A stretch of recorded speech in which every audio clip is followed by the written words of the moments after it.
guys, it's Uno, and got a tutorial today on what may seem like a very technical thing, but it's sort of can be kind of cool if you use it in sort of a creative way yourself. But it's going to be on sends and sidechaining, and basically controlling one aspect of one part of the mix with another part of the mix. That'll make sense in a moment if it doesn't make sense right now. So I'm going to start with sends first of all. Oh, and before we get started, I got my link to my other channel with all my songs on it in the description. I also have my mastering service in the description, and then I also got my SoundCloud in the description. Someone asked about it. So yeah, if you have any requests, just leave a comment, or you can comment on the SoundCloud, and yeah, good stuff. Alright, so anyways, we're going to start with sends. So there's these 4 inserts over here, and you probably are thinking, if you've never seen a send before, it looks kind of odd. It looks like a different insert, and you might have been trying to mess around with it, and after many times of messing around with it, you don't know how to send an input there. Well, the way it works is, first I'm going to kind of go over like why you'd use it. So a send is essentially the parallel, it's a parallel processing of whatever insert you want. So you're going to have one of these inserts playing, and then in parallel, so is the send. So if you want to do parallel compression, if you want to add some reverb, if you want to do any sort of vocoding will do that as well. Sometimes if you delay it a little bit and set it to pan it to different sides, you can sort of get this neat little stereo effect out of a mono vocal track. But basically, the way it works is you click on the track that you want to send to the send. So I want the vocal track that I have right here to go to the vocal to the send, and this time I'm going to be featuring the vocal track from Toes. It's Lights, so go check her out. Awesome stuff. So anyways, so click on whatever insert you want to send, then drag this up however much you want to send. This is 100% wet, 100% dry, basically 100% wet. Sort of like the maximum you can send, and then this sends none of it. As you can see, there's none being sent here. So I'm going to start out by doing a little bit of wetness there, and well, first I'm going to show you what it sounds like without it. So Tied out on the sea, you've been whispering from the westerlies. In any book I'll ever read, you'd be the line that sticks out to me, So you may be thinking, well, gee, it'd be pretty cool if I could add a little bit of reverb there. There's many reverbs that operate, they're 100% wet. I mean, this one right here, it's a freeware reverb, and it's pretty decent. Takes up a little bit of CPU, but if you have a hardcore computer, it doesn't really matter. This is 100% wet, this is 100% dry. Here's what dry sounds like. Tied out on the sea. Sounds like regular, without anything. And then 100% wet, so there's a bunch of processing done on it. Tied out on the sea. Tied out on the sea. So basically, it's only the echo. There's none of the actual singing that's going through, because it's 100% wet. That means 100% of the effect is being played, as opposed to some of the dry as well. And you could simply split it by, putting half and half. Tied out on the sea. But honestly, I don't think the timing on it sounds quite what I want for the effect. And honestly, it's a lot easier to control if you just send it to a send. So I just sent it to this one. I'm gonna now unmute it, and let's listen. Tied out on the sea. You've been whispering from the westerlies in any book I'll ever read. You can kind of hear it trail off a little bit there. But yeah, I think that this one right here, I mean, I did adjust the settings on the Epic Verb quite a little bit. I'm going to add a little bit of presence there. But in general, you know, it's I think that it sounds better as you send it. I think it just sounds a little bit more natural as opposed to splitting dry and wet. Just have 100% wet that it's being sent to, because that's kind of how echo is. When you speak, you're not speaking and having, you know, some of the echo come out. You're in a chamber where you speak, and then the chamber sort of, or, you know, whatever environment you are, kind of lights up with sound, or, you know, you start to hear it a little bit. So yeah, that's kind of how you use send. You can also use it for parallel compression, which, if you don't know, it's kind of famous by, it's called New York compression sometimes. Basically, it's got a kind of a distinctive sound to it, where you crush one. I'm going to crush it 30-1. So check it out. Hide out on the sea. You've been whispering from the westerlies in any book I'll ever read. You'd be the line that sticks out to me, out to me. Oh, you capture my attention. And it's really hard to describe the sound, and it also depends a lot on the mix between the original unprocessed sound and the sent sound. You know, it depends on the volume difference between the two, but you know, it's just a really hard effect to describe, but it sounds kind of cool on different elements. I know of some producers out there that'll actually do parallel compression with their master, which kind of gives a sort of a characteristic type of sound. I don't know. I don't usually do it. It's just not my, not what I do. And it's not necessarily something. It's just not kind of a sound I go for when I'm mixing out. I don't necessarily prove it, but yeah, it's just something you can kind of play around with. Yeah, it's worth checking out. So yeah, there's that, and you can also do vocoding. Do some vocodecs. Hide out on the sea.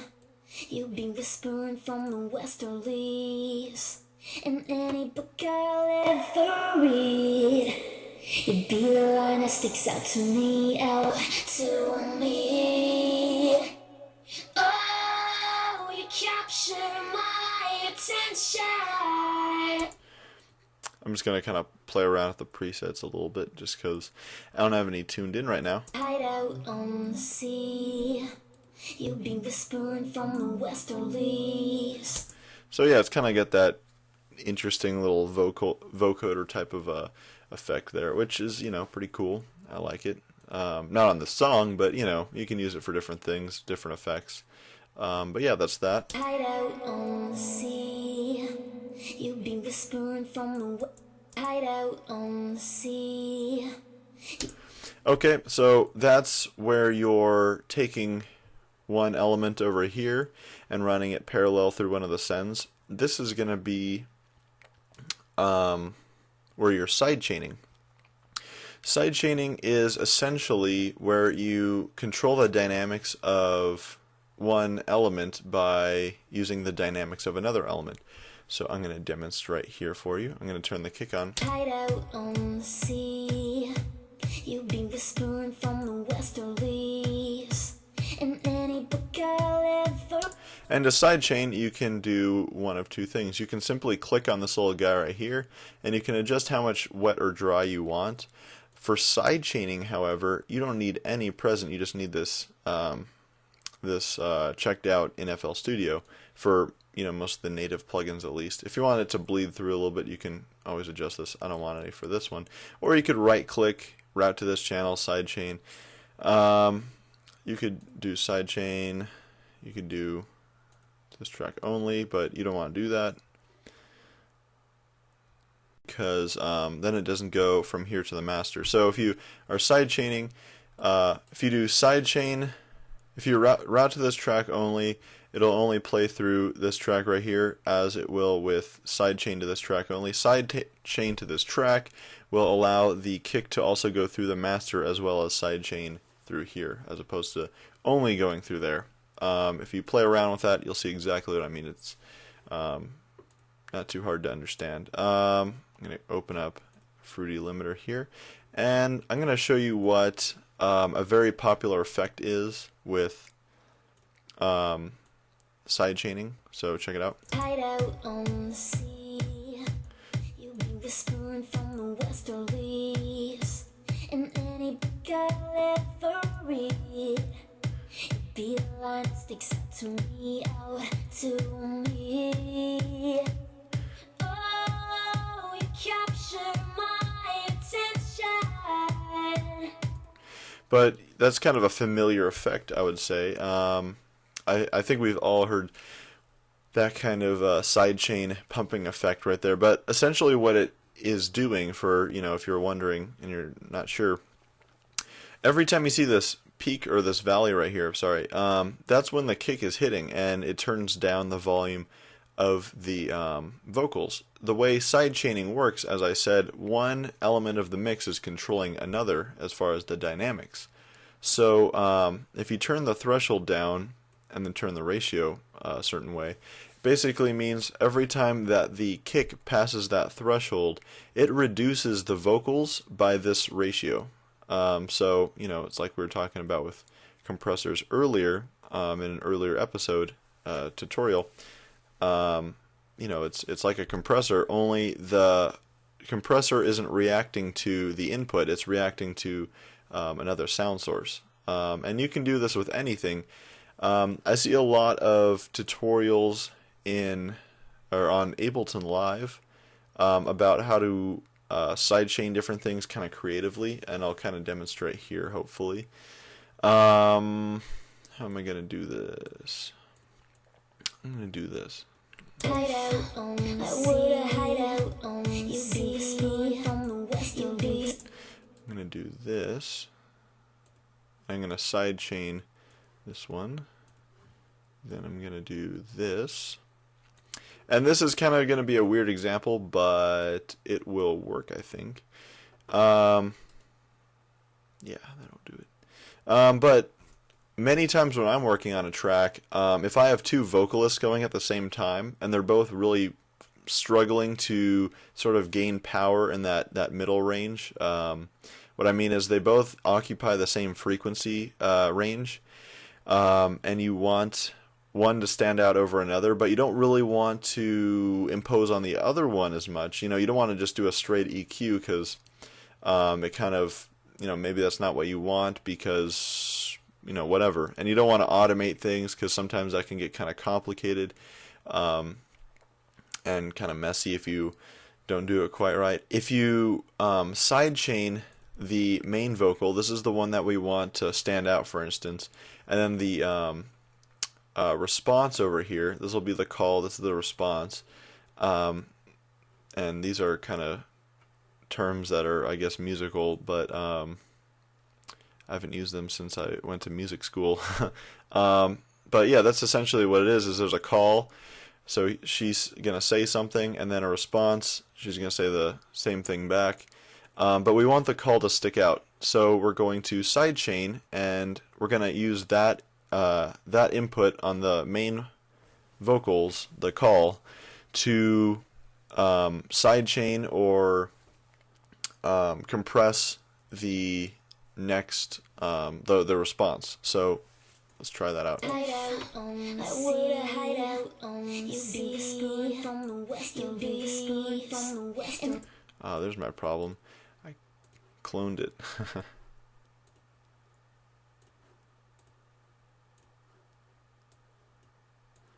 There we go.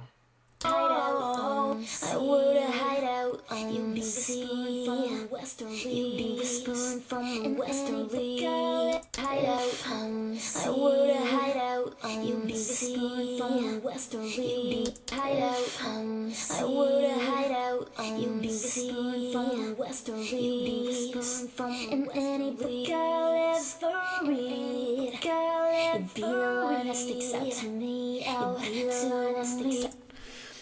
Like I said, it's kind of a bad example. I'm kind of improvising here. But I'm going to turn the threshold a little bit more down.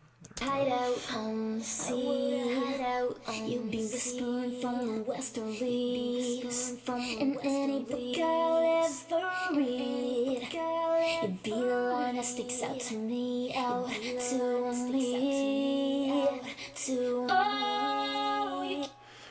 And like I said, it's not going to be right on time, but it does sound a little bit odd, I would have to admit. But you can see there how the vocal, the call that I wanted to show you, sticks out towards the end there, of course, when I was adjusting everything to kind of sound a little bit better. How it sort of stood out above the response, and that's what we were going for. And I set a long release time because the threshold and the ratio that we were using was a bit drastic. So I did a long release so that it's a little bit more subtle when nothing's being said on the first vocals, so that it's a little more transparent. You don't really notice the sidechaining as much. You be whispering from the westerlies, and any book I'll ever read. And I think in this kind of situation, would be a good practice would be to like filter out the a section or something. But that has nothing to do with sidechaining.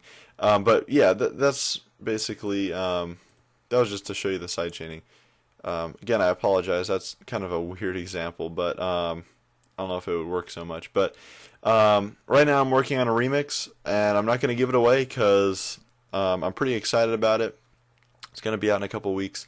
And there's a part you'll notice where there's a glitched vocals, and meanwhile the main singer is singing at the same time. They both occupy the same frequency range, and I do this trick with the glitched vocals, and it works I think it worked exactly how I wanted it to, where the glitched vocals really sound, you can really hear them, they're ringing out quite well, but whenever the main vocalist is singing, it doesn't get in the way of things. So yeah, that's one way to use it. You can also use it on synths, so that, for instance, if you want the vocals to sit out on top of a synth that's occupying the same frequency range, a guitar, a piano, anything where you want to duck it down without EQing or doing any drastic compression, this is always a really nifty tool, I think, when mixing. And I think it's really overlooked with FL Studio users, because I see a lot of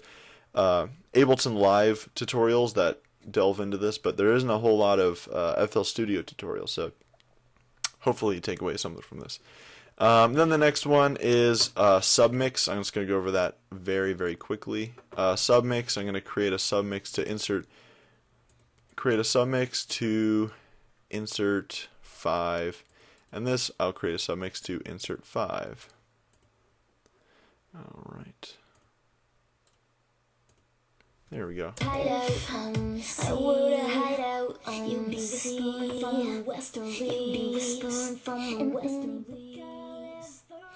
And basically what it does is it allows you to mix on 2 separate inserts and then route them to whatever the submix is. It's going to be insert 5 here.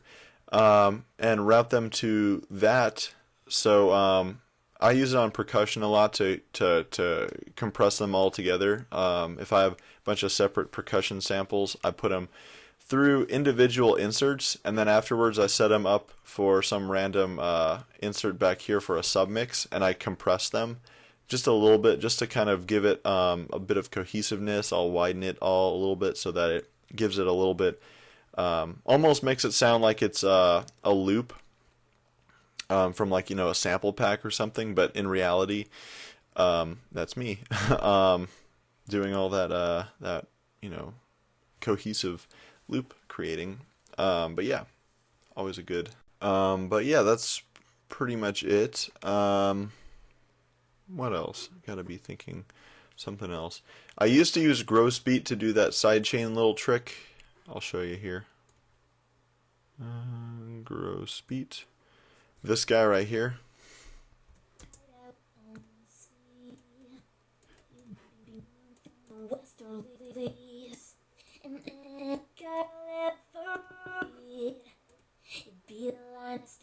But the thing is it's still off time with whatever drum sample you're using, or kick sample, whatever you're using for that, and it just doesn't sound quite as good as legit compression. So yeah, that's my little 2 cents there. Yeah, that's pretty much what I got. So yeah, thanks for watching. Subscribe. Anything else I need to think of? No, that's pretty much it. Leave any requests in the comment section. Don't be afraid to like or subscribe if you aren't already subscribed, and check out my music. So yeah, thanks for watching.